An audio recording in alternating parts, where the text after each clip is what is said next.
Kuni saachureet godheera baaleen bahaa keessattuu humna ibsaa hin qabdu potenshaala oomishni qamadii acheessanii oomishamu naannoo sanitti faabrikaan dhaabbatee yookaan warshaaleen garaagaraa dhaabbatee oomishatti jijjiiruu fi humna ibsaa barbaachisa waan ta'eef buufata ibsaa tokkichi jirulleen kan naannoo Sumaalee deemu gara naannoo 5tti deemu waan ta'eef isa kana maaltu yaadamee kan jedhu kan biraa rakkoo waliin gahinsa neetworkiitii fi rakkoo ol guddisiinsa neetworkii ilaalchisee hawaasni wal qunnamaa hin jiru inni kunis maaltu yaadamaa jira kan jedhu kan biraa jallisii guddaa muummicha ministeera keenyaatiin dhagaan bu'uuraa kaa'amee yeroo dheeraa dura jalqabame jallisii calcal kan jedhamu baay'ee harkifateera rakkoo diizaayinis jedhamee baay'ee harkifannaa guddaa qaba bo'oon bishaanii kaanaalonni piraayimarii sekandarii tarsharii jedhamu hojjetamanii garuu hanga ammaatti meeyin daamii bakka jedhamu hin hojjetamne kontiraaktarri duraan fudhatellee adda kutamee kan haarawatti kennameellee jira garuu sadarkaa irra jiru osoo ibsitti kenname yaada jedhuun qaba kan biraa gama fayyaatiin wal qabatee gaafileen buufata fayyaa beeltuu gara hospitaalatti ol guddisuu yeroo baay'ee ka'a inni kun osoo buufanni fayyaa beeltuu uummata aanaan laga hidhaa godinoota 3 fi naannoo Sumaaleetiin wal daangeessa. Godina Harargee Bahaa, Harargee Lixaa, Arsii akkasumas naannoo 5 wal daangeessa. Uummanni kuufamni acheessan jiru fageenya ginniirraa qabu yookaan magaalaa guddittii godina irraa qabu baay'ee fagoo waan ta'eef achi haadholiin karaa kanatti kiiloomeetira 250 deemanii itti kan dhufanii yaala argatanii inni kunis osoo itti nu yaadame waan jedhuudha.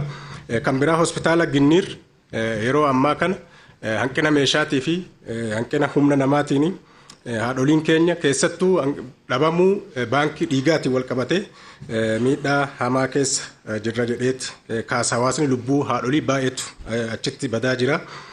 Isa sanallee xiyyeeffannaa osoo itti nu kenname hospitaala Gololchaatiin wal qabatee hojiitti galeera garuu waan barbaachisu guuttatee akkaataa silaa irraa barbaachisuu fi akkaataa baay'ina uummata naannoo san jiruutiin tajaajila gahaa kennuu tajaajila guutuu kennuu hin jalqabne inni kun akka itti nu yaadamuudha. Inni kan biraa piroojeektii bishaaniiti. Bishaanii wal qabatee magaalaan guddittiin Ginniir yeroo ammaa rakkoo bishaanii guddaa keessa jirti. Bishaan mi'oo Gaasaraa Ginniir jedhamee waggaa hedduu dura karoorfame lootiin haga lootii 2 hojjetamee hamma Gaasaratti uummanni naannoo sana jedhu haala gaariin fayyadamaa jira. Lootii 3ffaan Gaasaraa Ginniir kan jedhamu karoorfamee ture dhaabbata OCCtiif kennameera wanni jedhamu jira garuu yeroo dheeraa harkifateera hanga ammaatti sochiin jalqabame hin jiru isa kanallee osoo yaadni itti nu kenname kan jedhuudha. Inni kan biraa piroojeektiin bishaanii wal qabatee piroojeektii qindaawaa laga waabee irraa walitti qabii daqiiqaa 2 qabda. Laga waabee irraa uummata aanaa laga hidhaatiif aanaa guutuuf neetworkiin karoorfamee hojiin isaa eegalamee jira. Dhaabbata OCCtiin hojiin isaa eegalamee ture.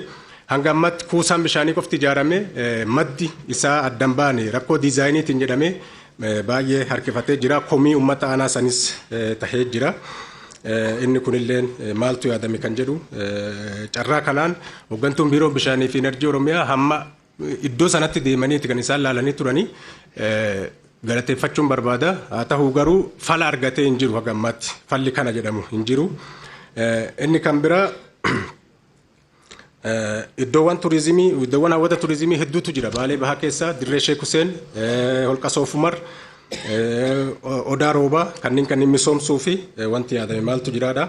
Daandii asfaaltii Dalloo Sabroo Dirree Sheek Huseen hojiin eegalamee hojii keessa galamee hojjetaa jira. Xiqqoo harkifannaa jira. Achitti rakkoon jiru rakkoo beenyaa kafaluutiin wal qabatee hawaasni komii bal'aadha kan inni kaasaa jiru.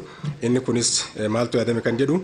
Inni kan biraa facaatii piroojeektoota wal qabatee keessattuu piroojeektoota Finna Baaleen Bahaa aanota hedduu aanota 5 ol wanni aanota gammoojjii qabanii aanota gammoojjii kana keessatti facaatiin piroojeektoota Finnaa xiqqoo hin hanqatee fakkeenyaaf aanaa laga hidhaatti piroojeektii Odaa Muudaa kan jedhamu qoratamee ture garuu duratti deebiin hin argamne eeggataa jirraa jedha hawaasni aanaa saniiti. Kan biraa rakkoo gandoota dachaati aanaa Ginniir aanaa Gololchaa aanaa laga hidhaa gandoota gara 50 wahii taantu walitti dacha'ee bakka tokkotti kan jiru hedduutu jira. Inni kunniin illee akkamitti fala argataa waan jedhu kaasaa akka waliigalatti gaafiin uummata Baalee Bahaa giddugala gabaa beelladaa ni gaafata buufata xiyyaaraa ni gaafata gaafii yuunivarsiitii ni jira kanaan wal qabatee hojiiwwan hojjetaman xiyyeeffannaa mootummaan jijjiiramaa Baalee Bahaatiif kenne guddaa ta'ullee ammallee hanqinoota kanneen qabna jedhee komii kana qabna jedhee nutti dhaabatee